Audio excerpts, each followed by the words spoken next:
She will go out in search of men, and when she brings them home, she says, "Strip off, let me take a peek. I want to see if your manhood is enough to give me the satisfaction that I crave." The man will strip and she will take a peek.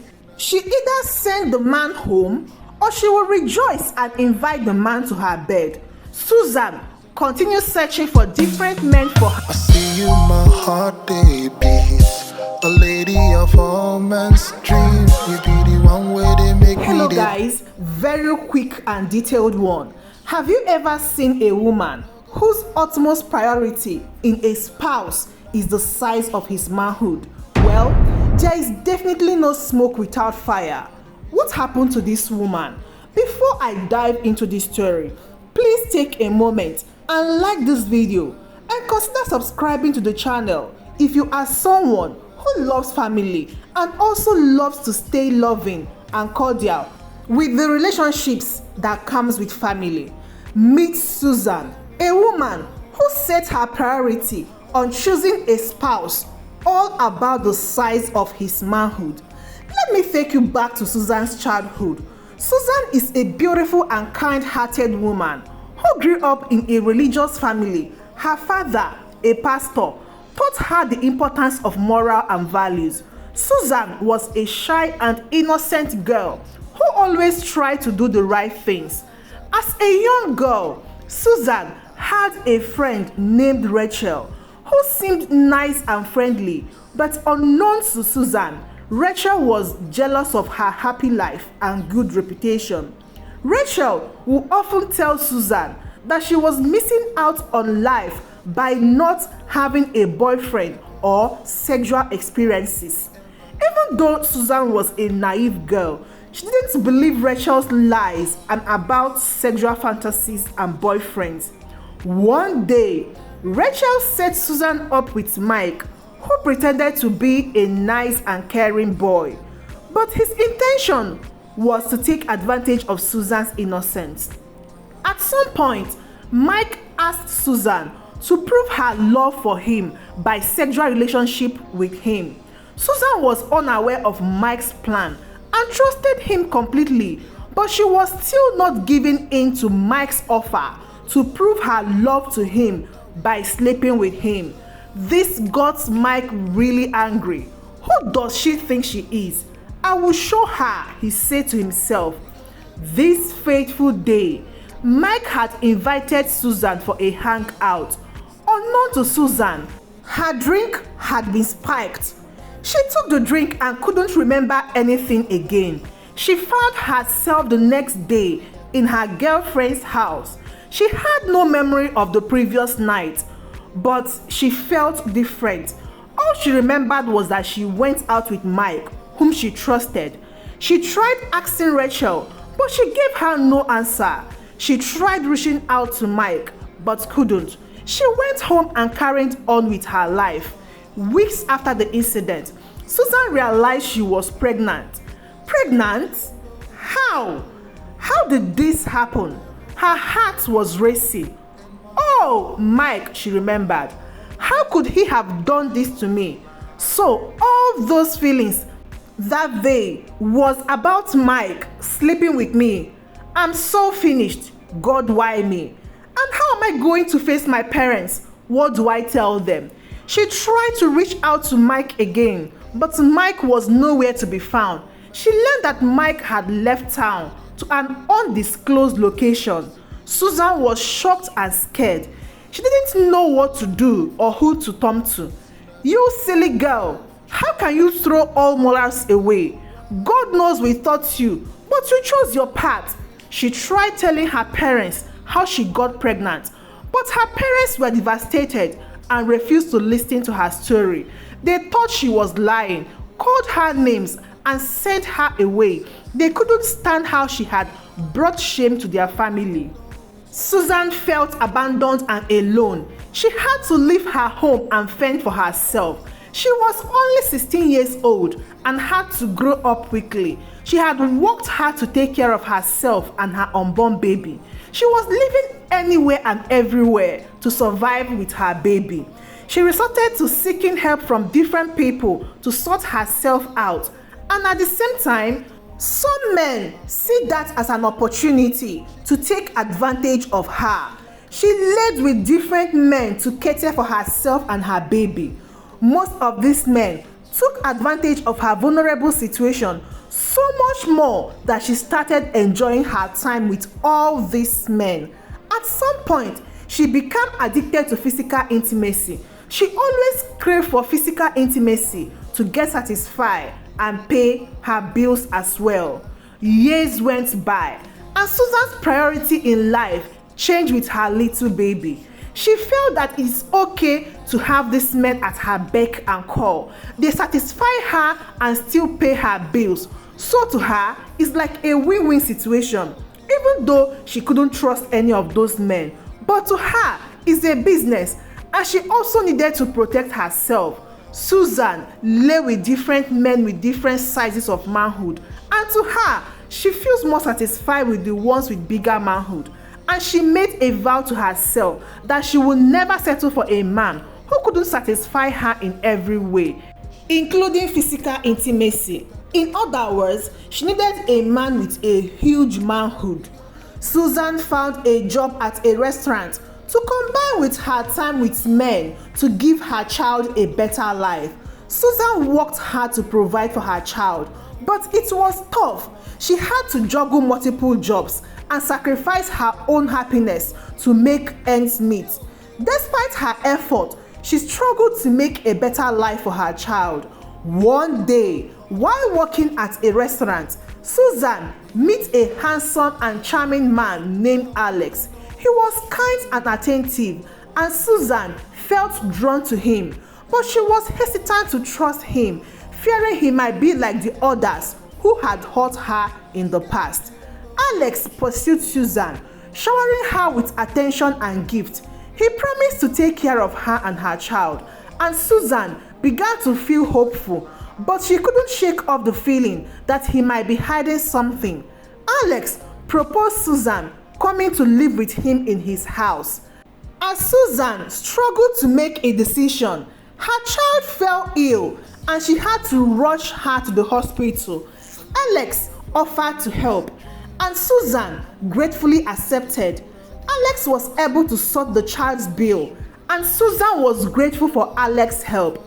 But what she kept wondering was Alex's motive. Is he genuine about her? And most importantly, is his manhood big enough for her? Alex took Susan and her baby in, but never a day that passed without Alex having carnal knowledge of Susan. Susan felt good and satisfied because Alex had it big. She didn't really bother. After all, she satisfies her and pays her bill as well. To her, sticking with Alex now and getting her bills paid with that of her child is way better than having to get different men sort her bills. She continued this life with Alex. Alex took advantage of Susan's vulnerability and exploited her trust. He became a constant presence in her life, and Susan grew dependent on him in every aspect, and most importantly, he depended on him for physical intimacy and satisfaction. Alex set Susan up in business, and as time passed, Susan's business flourished. She felt she is living the life. Maybe God had decided to show her mercy. Maybe it's her time to shine. After all, her parents never believed in her. Finally, through Alex, she felt everything is getting better. But even with all the success, her personal life was a total mess, since she would always crave for physical satisfaction from Alex. And according to her, Alex has the biggest of the manhood she had ever seen, and she felt lucky and privileged. She became trapped in a toxic cycle with Alex, who manipulated her emotions and controlled her every move. Susan had no one to advise her, no family, and she left her family long ago, and no friend as well. One day, Alex's shady dealings caught up with him. Some uniformed men came to arrest him in his house. They also wanted to arrest Susan, but she pleaded with them. She had no idea about that part of Alex's life. She is just a mother who needed help, and Alex offered to help. They left her alone with her child while Alex was taken to prison. Susan was left alone with her only baby and her business to comfort her. Determined to move on, Susan focused on her work and raised her child. But she couldn't shake off the memories of Alex's sexual satisfaction. She began to seek out men who could satisfy her physically, hoping to fill the void left by Alex. She will go out in search of men, and when she brings them home, she says, "Strip off, let me take a peek. I want to see if your manhood is enough to give me the satisfaction that I crave." The man will strip, and she will take a peek. She either send the man home, or she will rejoice and invite the man to her bed. Susan continued searching for different men for her physical satisfaction. Susan's search led her to a string of unfulfilling relationships. She prioritized physical attraction, size of a manhood over emotional connection and intelligence, repeating the same harmful patterns she had with Alex. As Susan continued her search, she met a charming stranger named Jack, who was well endowed down there. He seemed perfect, handsome, successful and attentive. Jack was charming with a blue piercing eyes and a captivating smile. Susan was drawn to him like a magnet, hoping he could be the only one to finally heal her wounds. But Susan's past experiences had made her wary. Susan was swept off her feet by Jack's charisma and good looks. He wined and dined with her, showering her with attention and affection. She felt alive again, and her physical attraction to him was undeniable. One night, as they sat on the beach watching the sunset, Jack turned to her and said, "Susan, I want to be with you. I want to make you happy." Susan's heart skipped a beat. "I want that too, Jack," she replied, her voice barely above a whisper. The physical connection was intense, and Susan felt like she had finally found what she had been searching for. But as the days went by, she began to notice strange behavior from Jack. He would receive mysterious phone calls and disappear for hours without explanation. "Who are you talking to, Jack?" Susan asked one night as they lay in bed together. "Just business associates, nothing to worry about," he replied, his eyes avoiding hers. Susan's instincts screamed warning signals, but she pushed them aside. She didn't want to ruin the perfect relationship she thought she had with Jack. But the truth began to unravel when Susan discovered a hidden phone in Jack's pocket. One day, she confronted him, and he confessed to having a secret life, one that involved illegal activities and dangerous associates. Susan was horrified.